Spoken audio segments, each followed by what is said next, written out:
بسم اللہ الرحمن الرحیم۔ معزز سامعین کرام، السلام علیکم ورحمۃ اللہ وبرکاتہ۔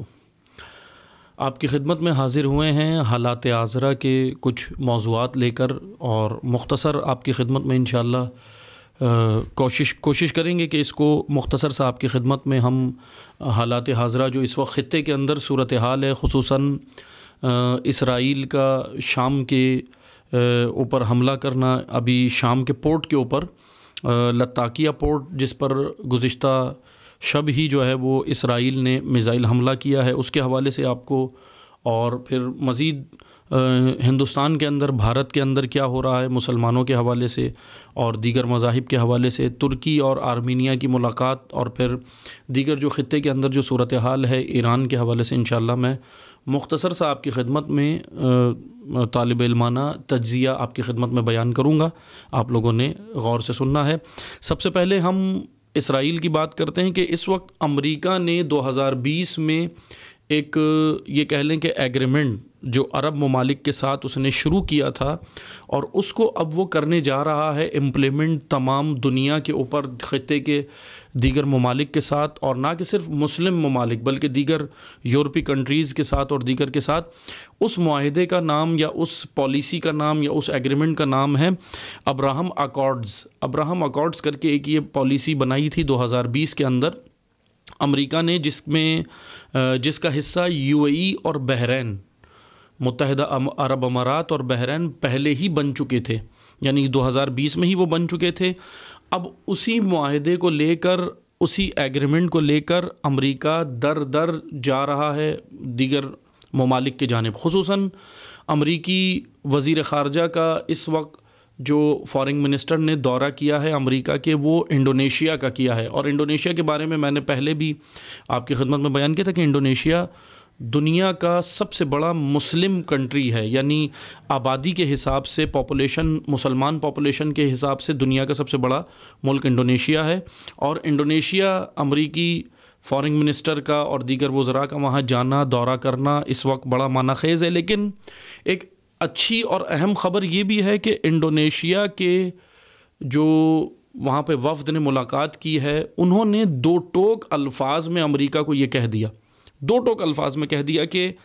ہمارا بچہ بچہ، اور بہت ہی خوبصورت پیغام انڈونیشیا نے دیا ہے کہ واقعاً قابل تحسین ہے کہ ہمارا بچہ بچہ فلسطین کے ساتھ کھڑا ہوا ہے، یعنی آپ فلسطین میں اپنے مظالم بند کرو، فلسطین کی زمین پہ جو قبضہ کیا اسرائیل نے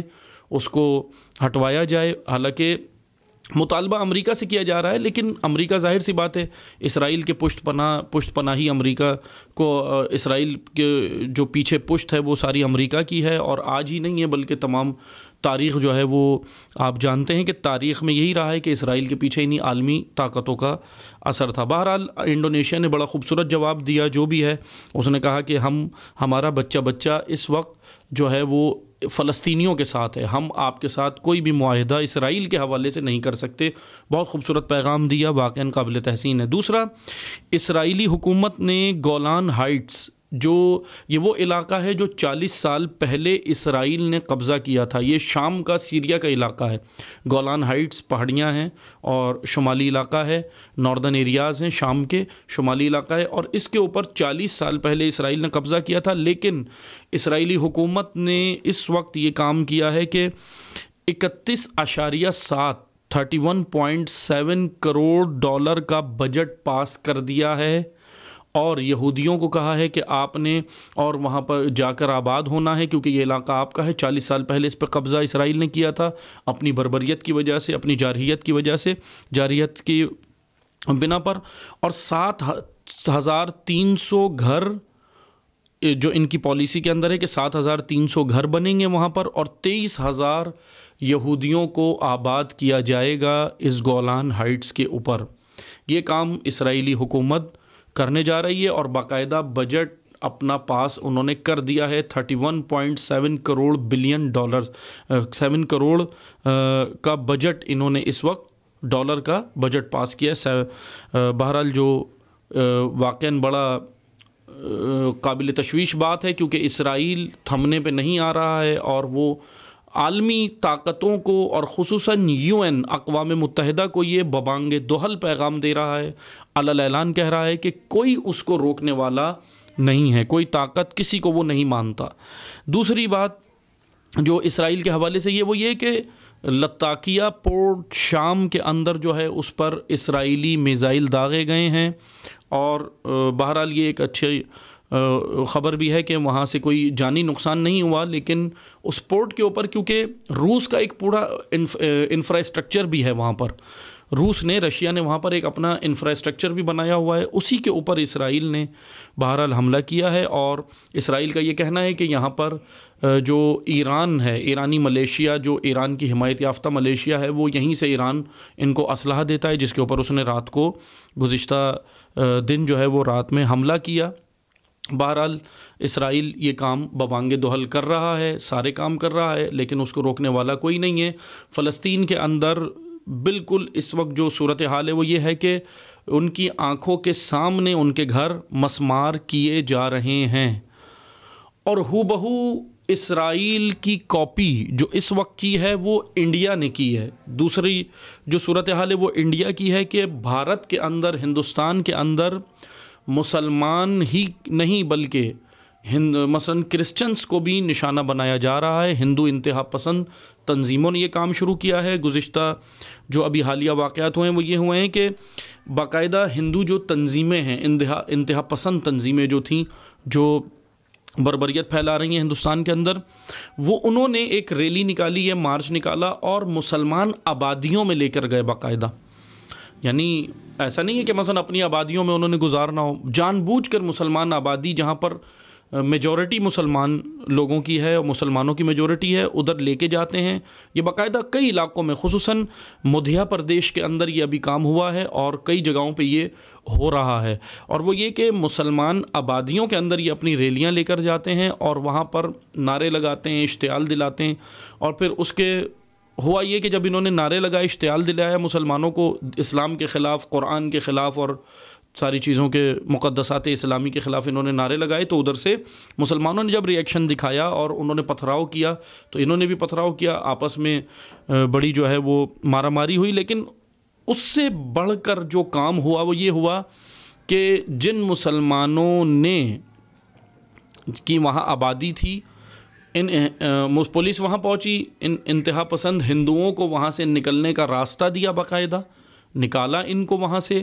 اور پھر اس کے بعد مسلمان 30 سے زیادہ مسلمان وہاں پہ انہوں نے گرفتار کیے اس علاقے میں۔ اور اس سے بڑا ظلم، یعنی ایک ظلم پہ ظلم، ظلم پہ ظلم جو ہو رہا ہے، بالکل اسرائیل کی کاپی اس وقت ہندوستانی اسٹیبلشمنٹ، ہندوستانی گورنمنٹ اور ہندوستانی جو وہاں کا مائنڈ سیٹ ہے وہ یہ بالکل اسرائیل کی کاپی کر رہا ہے۔ اور وہ انہوں نے یہ کیا ہے کہ مسلمانوں کو ایک تو وہاں پر ان کے علاقوں میں ریلیاں بھیجی، جان کے جب انہوں نے اشتعال مثلا اپنا مشتعل ہو کر انہوں نے جو ہے وہ حملہ کیا اس ریلی کے اوپر، کیونکہ مقدسات اسلامی کے خلاف نعرے تھے، تو ادھر سے پھر 30 سے زائد مسلمانوں کو گرفتار کیا، اور ان 30 سے زائد مسلمانوں کو جن کو گرفتار کیا، ان کی آنکھوں کے سامنے ان کے گھروں کو بلڈوزر لا کے مسمار کر دیا۔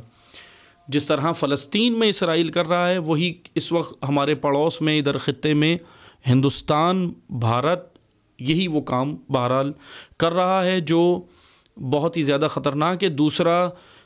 میانمار کے اندر روہنگیا، میانمار کے اندر دوبارہ سے مسلمانوں کے اوپر حملے ہوئے ہیں، اور جو واقعاً قابل تشویش ہے۔ اور ایک اور وہاں یہ کام ہوا کہ ایک تو مسلمانوں کو دوبارہ حملے کیے ہیں وہاں کے جو بدھسٹ ہیں، کیونکہ وہاں پر اکثریت جو تعداد ہے وہ بدھسٹ کی ہے، کہ وہ میجورٹی کے اندر جو وہاں پر موجود ہیں، انہوں نے حملے پہلے بھی کیے تھے، گزشتہ چند دہائیوں کے اندر انہوں نے وہاں پر ظلم جاری کیا تھا، اور ابھی دوبارہ کیا ہے۔ لیکن وہاں پر جن لوگوں نے پچھلے جو وہاں پر ظلم ہوئے تھے روہنگیا کے اندر، جن لوگوں نے آرمی کے ساتھ، وہاں کی میانمار کی آرمی کے ساتھ مل کر جنہوں نے مسلمانوں کو کاٹا تھا، گلے کاٹے تھے، حملے کیے تھے، اب ان کے اور وہاں کی آرمی کے درمیان بھی چپکلش ہوئی ہے۔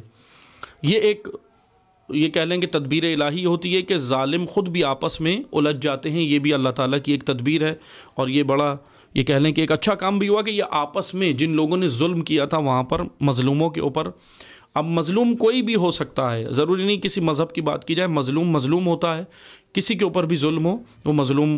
کہلاتا ہے۔ بہرحال وہاں پر روہنگیا کے اندر انہوں نے یہ کام کیا کہ آبی آرمی بھی اور وہاں کے جو لوگوں نے مل کے مسلمانوں کو حملہ کیا تھا آرمی کے ساتھ مل کر، وہ آپس میں الجھ گئے ہیں۔ یہ ایک اچھی خبر ہے کہ وہ آپس میں الجھیں، لیکن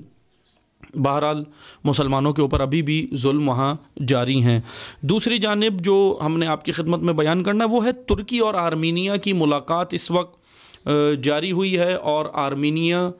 خطے کے اندر وہ ملک ہے، یہ آپ گوگل میپ کے اوپر سارے ممالک کو دیکھ سکتے ہیں جو لوگ نہیں جانتے۔ آرمینیا اور آذربائیجان کے اندر معاملات خراب چل رہے تھے گزشتہ، مطلب یہ کہہ لیں 1993 کے اندر آذربائیجان کا ایک علاقہ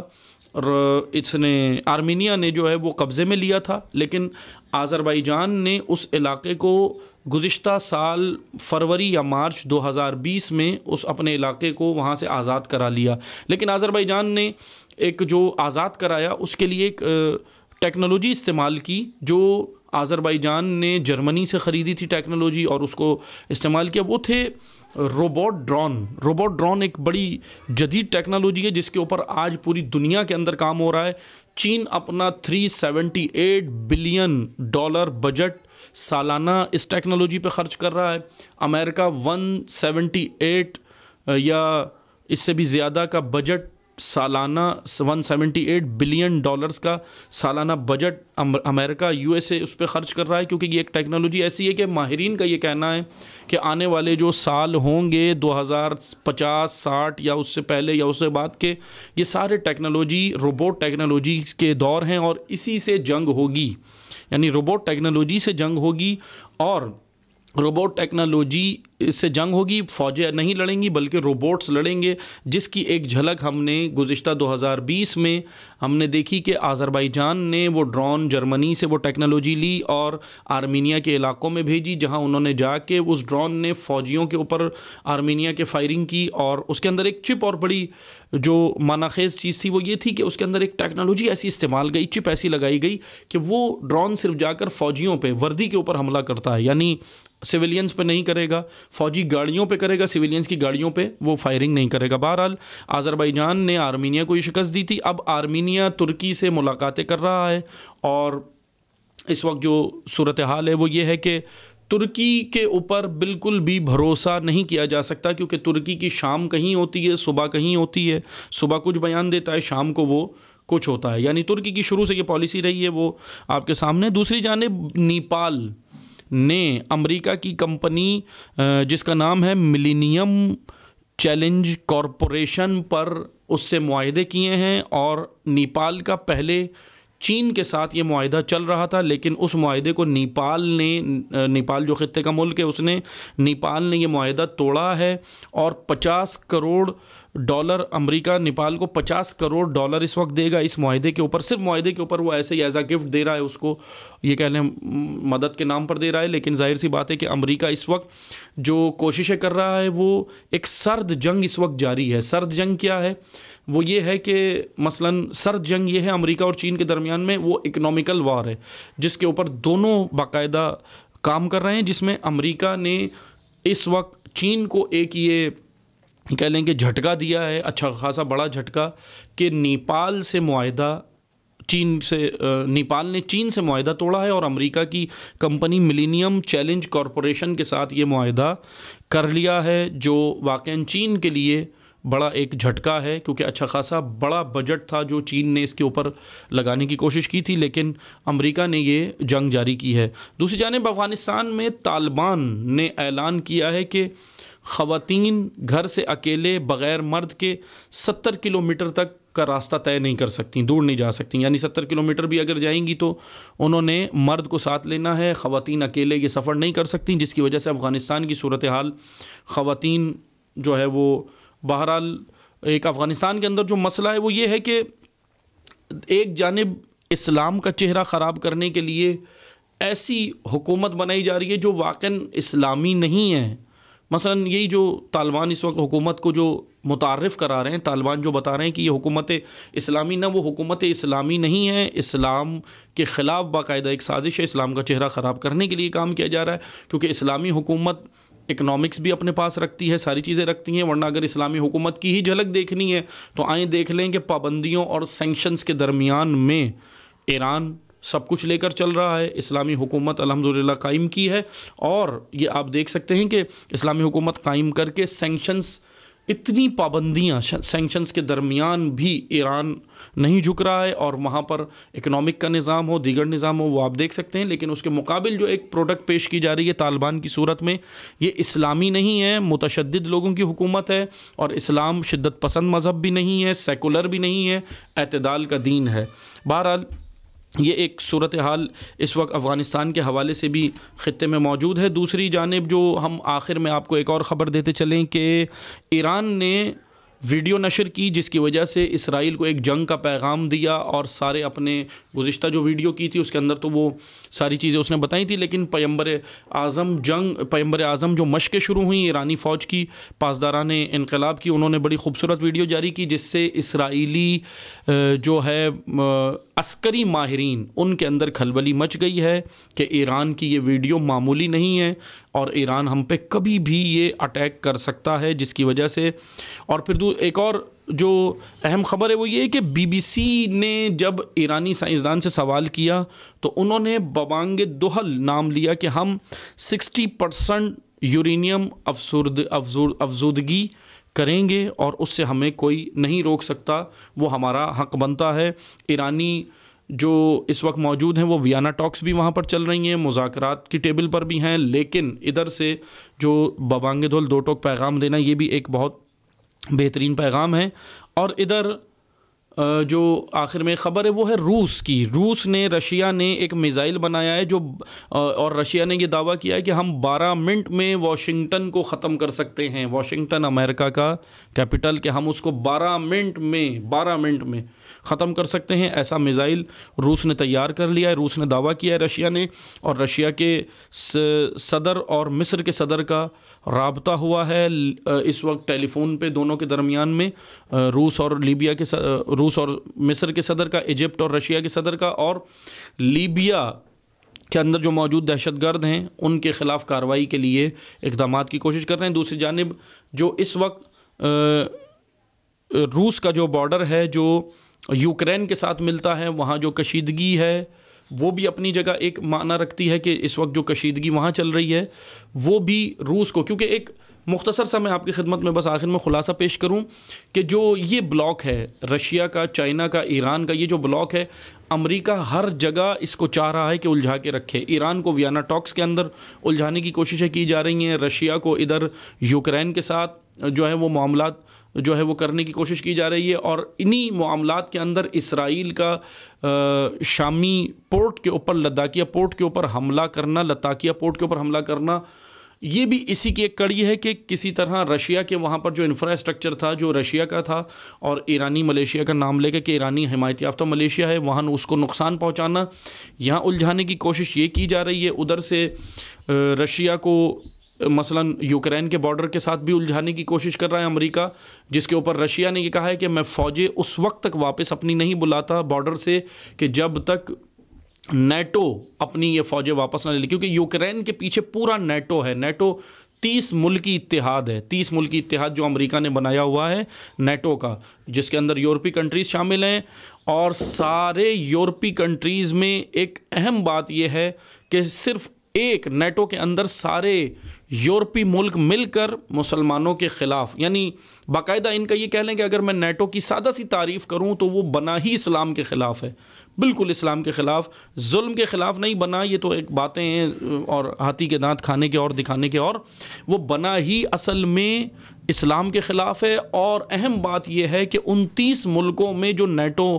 کہلاتے ہیں، امریکہ کے ساتھ ہیں، امریکہ کے اتحادی نیٹو، جو کسی بھی ملک پہ جا کر دہشت گردی کا نام لے کے حملہ کر دیتے ہیں اور بربریت کرتے ہیں، جارحیت کرتے ہیں، لیکن نام اپنے آپ کو امن پسند اور پیسفل کہہ کر یہ عملے کرتے ہیں، ان نیٹو فورسز میں اہم بات یہ ہے کہ 29 ملکوں میں مسلمانوں کو یہ معلوم ہونا چاہیے، صرف ایک مسلمان ملک ان نیٹو کے اتحاد میں شامل ہے، اور وہ ہے ترکی۔ باقی کوئی مسلم کنٹری ان کے ساتھ شامل نہیں ہے، ایک ترکی شامل ہے، 30 ممالک جو نیٹو کے ہیں۔ یہ سوچنا چاہیے امت اسلامیہ کو کہ ہمارا کون ہے جو اس وقت امت اسلامیہ کی نمائندگی کر رہا ہے، کون ایسا ملک ہے جو اسلام کی اصل نمائندگی کر رہا ہے۔ ورنہ کوئی عرب سے آپ امید رکھیں گے تو عرب کے ساتھ آپ نہیں رکھ سکتے امید۔ عرب کھل کے سامنے آ گئے ہیں، عرب کوئی بھی عربی ملک اس وقت اسلام کا نمائندہ نہیں ہے۔ ترکی سے امید رکھیں تو ترکی کی حالت یہ ہے، ترکی کبھی بھارت کو ٹیکنالوجی دیتا ہے اور وہ بھارت اپنے ڈرون ٹیکنالوجی ترکی سے خرید کے پاکستان کے خلاف لگا کے کھڑی کر دیتا ہے بھارتی پنجاب کے اندر۔ تو ترکی تو یہ کام کر رہا ہے۔ دوسری جانب ترکی آذربائیجان کے مقابل، یعنی آذربائیجان ایک اسلامی ملک، اس کے مقابل آرمینیا سے جا کے معاہدے کر لیتا ہے۔ ترکی خفیہ طور پہ اسرائیل سے معاہدے رکھتا ہے۔ ترکی اس وقت یہ سارے کام کر رہا ہے، نیٹو کے اندر ترکی شامل ہے۔ اگر آپ ترکی کو اپنا ہیرو سمجھتے ہیں امت اسلامیہ مسلمان، تو یہ ایک خام خیالی ہے۔ ترکی آپ کا ہیرو نہیں ہے، وہ آپ کے سامنے ہے، اس کی یہ پالیسیاں آپ کے سامنے ہیں۔ دوسری جانب اگر آپ عرب کو کہیں گے تو عرب کھل کے سامنے آ گئے، وہ بالکل سیکولر ہو گئے، انہوں نے اپنا سارا لباس اتار دیا اور کہا کہ ہم جو تھا ان کے اندر اصل وہ انہوں نے دکھا دیا۔ مطلب مکہ کے اندر یہ، سعودیہ کے اندر یہ میوزک کنسرٹ کرنا، اور پھر یو اے ای کا کھل کر معاہدے اسرائیل کے ساتھ کرنا، بحرین کا، قطر کا، ان سارے ممالک کا یہ کرنا، یہ کھل کے بتا رہے ہیں کہ یہ کچھ بھی ان سے آپ امید نہ رکھیں، یہ اسرائیل کے خلاف یا اسلام کے حق میں یہ نہیں ہیں۔ ان کو باقاعدہ ہدف ہے، ایک طرف اسلام کے خلاف اسلام ہراسی کی جا رہی ہے، یعنی جو ہے وہ اسلامو فوبیا کے نام سے ایک جرثومہ اور جراثیم دنیا کے اندر داخل کیا گیا ہے، جس کی وجہ سے یہ پورے خطے کے اندر یہ صورتحال ہے۔ کبھی مسلمانوں کو بھارت کے اندر ظلم و بربریت کا نشانہ بنایا جا رہا ہے، روہنگیا کے اندر بنایا جا رہا ہے، ادھر فلسطین کے اندر بنایا جا رہا ہے، کشمیر کے اندر بنایا جا رہا ہے، مختلف جگہوں پہ یہ جو کیا جا رہا ہے، یہ اسلام و فوبیا کا نام لے کے جرثومہ داخل کیا۔ ٹھیک ہے، اگر آپ یہ کہتے ہیں کہ اسلام نے دہشت گرد بنائے، اگر یہ کہتے ہیں، حتیٰ کہ وہ اسلام نے نہیں بنائے، امریکہ ہی نے بنائے، یہ واضح بات ہے، سب جانتے ہیں کہ دنیا میں اس وقت سب سے بڑا دہشت گرد کون ہے، سب جانتے ہیں، لیکن بلی کے گلے میں گھنٹی باندھے کون، وہی وہ ساری مثال ہے بہرحال۔ اور وہ بھی ہے، بلی کے گلے میں گھنٹی باندھنے والے بھی اب موجود ہیں الحمدللہ، جو باندھ رہے ہیں اور اس کو اس کی اوقات بھی یاد دلا رہے ہیں۔ بہرحال اس وقت جو صورتحال ہے وہ یہ کہ اسلام و فوبیا کے نام پر یہ کام کر رہے ہیں۔ دوسرا، اسلام کا چہرہ ادھر سے عربوں سے مسخ کرایا جا رہا ہے، یعنی عرب ممالک اسلام کا چہرہ خراب کریں، طالبان اسلام کا چہرہ خراب کریں شدت کے ساتھ، طالبان متشدد بنا کے انہوں نے پیش کیے، داعش متشدد بنا کے پیش کیا امریکہ نے اسلام کا لیبل لگا کر، اور ادھر سے عربوں کو سیکولر بنا کے پیش کیا۔ دو طرح کے اسلام اس وقت امریکہ نے بنائے ہیں، ایک متشدد ایکسٹریمسٹ اسلام اور دوسرا سیکولر۔ اگر آپ کو متشدد اسلام پسند ہے تو طالبان اور اس داعش کے پاس جا سکتے ہیں، اگر آپ کو سیکولر اسلام پسند ہے تو آپ محمد بن سلمان، آل سعود، ترکی اور عرب ممالک کی گود میں بیٹھ سکتے ہیں۔ لیکن یہ دونوں اسلام محمدی صلی اللہ علیہ وآلہ وسلم نہیں ہیں۔ پیغمبر اکرم کا اسلام اعتدال کا اسلام ہے، پیغمبر اکرم کا اسلام پیس کا اسلام ہے، امن کا اسلام ہے۔ اور اس وقت فرانس کے اندر انہوں نے ایک اور کام کیا کہ فرانس کے اندر مسجد کو تالا لگایا ہے، فرانس کے پیش امام جو مسجد میں وہاں نماز پڑھاتا تھا اس پہ پابندی لگائی ہے، یہ کہہ کر فرانسیسی حکومت نے کہ یہ جہاد کے لیے لوگوں کو اکسا رہا ہے۔ عزیزان محترم، جہاد اسلام کا جز ہے، لیکن جہاد کا فلسفہ بیان ہونا چاہیے، علماء کو چاہیے جہاد کا فلسفہ بیان کریں، جہاد کی صحیح لاجک اور حکمت کو بیان کریں، تاکہ جہاد کے نام پر کوئی متشدد بھی نہ بنے اور جہاد کو چھوڑ کر کوئی سیکولر بھی نہ بنے۔ جہاد جز دین ہے، اس کے بغیر اسلام مکمل نہیں ہوتا، لیکن جہاد کا صحیح اور درست تفکر اور چہرہ پیش ہونے کی ضرورت ہے۔ یہ تھی خطے کی صورتحال۔ انشاءاللہ پھر آئندہ دوبارہ آپ کی خدمت میں حاضر ہوں گے مزید معلومات لے کر انشاءاللہ۔ والسلام علیکم ورحمۃ اللہ وبرکاتہ۔